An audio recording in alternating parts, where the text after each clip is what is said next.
Item número SCP-446 Classe do objeto: Seguro Procedimentos Especiais de Contenção. SCP-446 deve ser mantido trancado em sua caixa e removido apenas para teste. Todas as roupas e acessórios devem ser removidos de SCP-446 quando o SCP-446 não estiver em uso. Consulte o incidente 446. A. Descrição: SCP-446, em seu estado normal, parece ser uma mulher caucasiana com cerca de 20 anos, cabelo castanho de 17,78 centímetros em seu ponto mais longo, olhos azuis excepcionalmente claros, pele clara com uma tatuagem do logotipo da Marshall, carteira e Dark na parte inferior das costas, 1,75 metros de altura e pesando 52,16 kg. SCP-446 é anatomicamente correto, pelo menos por fora. Todas as características físicas são consistentes com um ser humano vivo, incluindo o tom e a textura da pele, cor dos olhos e a clareza da esclera, até mesmo o calor do corpo. No entanto, SCP-446 não responde a nenhuma comunicação e também não respira ou exibe pulso. SCP-446 é normalmente armazenado deitado de costas dentro de uma longa caixa de alumínio com tampa articulada.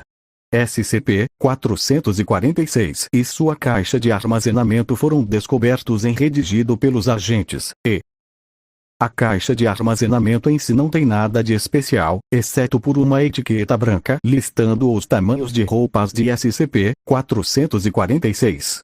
Quando os agentes tentaram levantar SCP-446 pelos ombros até a posição sentada, SCP-446 respondeu ao toque sentando-se sozinho.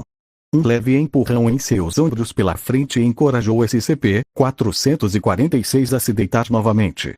Persuasão adicional pode obrigar SCP-446 a se levantar por conta própria, permanecendo em pé até que uma pressão para baixo seja aplicada no topo de sua cabeça, encorajando o SCP-446 a sentar-se novamente. SCP-446 geralmente não se move sem impulso de algum tipo, embora seus olhos sigam a pessoa mais próxima, fazendo contato visual, se possível. Também é possível mover e posicionar os membros de SCP-446. Uma vez colocados em uma posição, eles manterão a postura estabelecida indefinidamente. Isso funciona mesmo em casos em que um equilíbrio delicado seria necessário para uma pessoa, como ficar sobre um pé ou até mesmo sobre uma das mãos. Tentativas de empurrar SCP-446 têm exatamente o efeito esperado. SCP-446 não faz nenhuma tentativa de preservar seu equilíbrio e simplesmente cai. Um exame médico de SCP-446 revelou informações adicionais. Consulte o documento 446-1-A para obter detalhes. Incidente 446-1.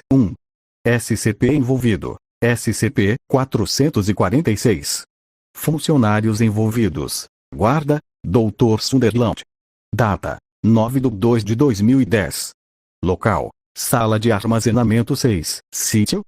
Descrição: no espírito da modéstia, SCP-446 foi inicialmente armazenado com um uniforme padrão de funcionário classe D. Um guarda posteriormente investigou relatos de um barulho de batida na sala de armazenamento 6, onde SCP-446 é mantido.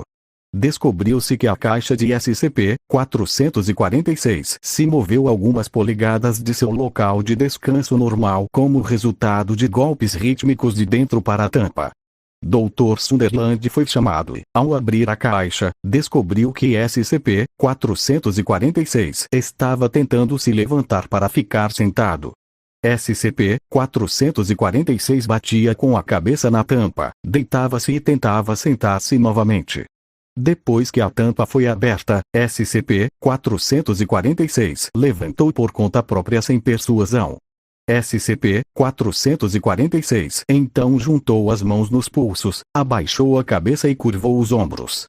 SCP-446 também mudou sua expressão pela primeira vez desde que entrou no controle da Fundação. Seu rosto assumiu uma mistura sutil de tristeza e medo.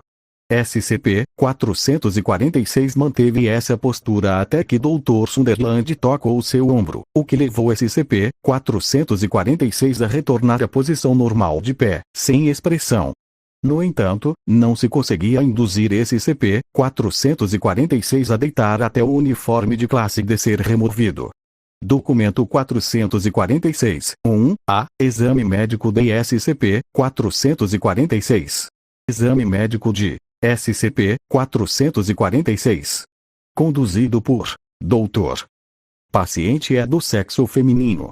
Características físicas observadas como consistentes com a descrição na documentação SCP primária. O paciente está nu e reclinado na mesa. Também conforme observado na documentação, os olhos do paciente me seguem enquanto eu me movo pela sala de exame. Embora não esteja claro se este paciente está ou não vivo devido à falta de funções respiratórias e cardiopulmonares, este exame será conduzido na forma de uma autópsia para obter o máximo de conhecimento possível enquanto o paciente não é significativamente danificado. O corpo é quente ao toque. Não há sinal de rigor mortis ou livor mortis. O pescoço, o tronco e as extremidades não mostram sinais de lesão ou trauma. A pele é lisa e sem danos. Digno de nota é a clareza da pele facial. Não há manchas nem qualquer sinal de lesão anterior. O couro cabeludo é castanho e a cor do cabelo é natural e uniforme. Passando para os olhos, as íris são azuis e as pupilas iguais, medindo 0,5 centímetros de diâmetro. Deve-se notar que o tamanho das pupilas é constante independentemente da intensidade da luz e o paciente não pisca mesmo quando a superfície do olho é tocada. As córneas são claras e não há sinais de petequias na esclera ou conjuntiva. Exame da boca com uma lanterna revela um bloqueio no topo da garganta. A abertura está totalmente coberta por uma placa de metal que parece estar colada nas laterais em toda a volta.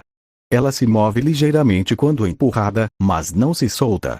Bloqueios semelhantes são observados nos canais auditivos, narinas, genitália e ânus.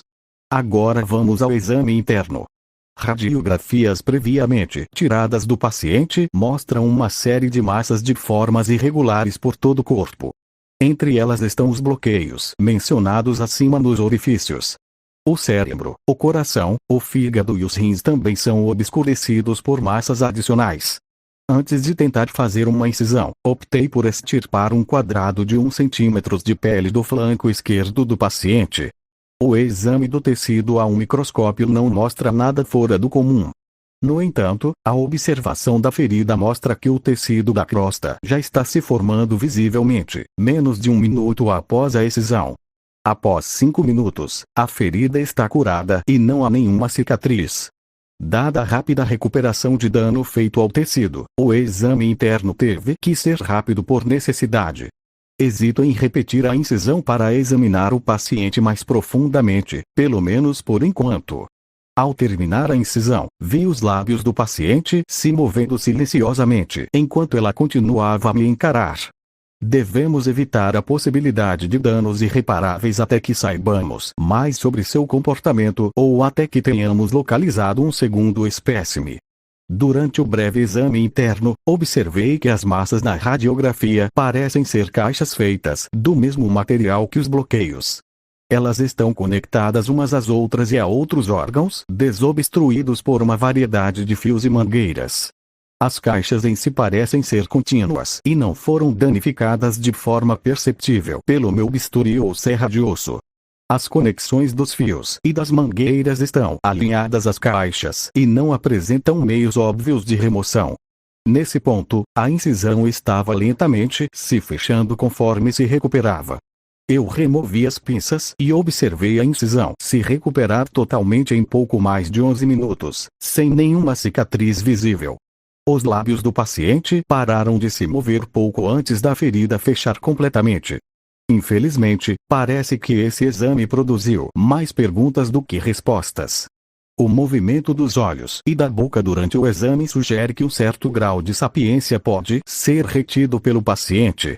No entanto, não há evidências concretas. Posso especular que as caixas de órgãos podem estar preservando o corpo e governando suas funções limitadas e peculiares, mas também há poucas evidências para confirmar isso. Essas perguntas provavelmente permanecerão sem resposta até que eu possa realizar um exame interno mais completo.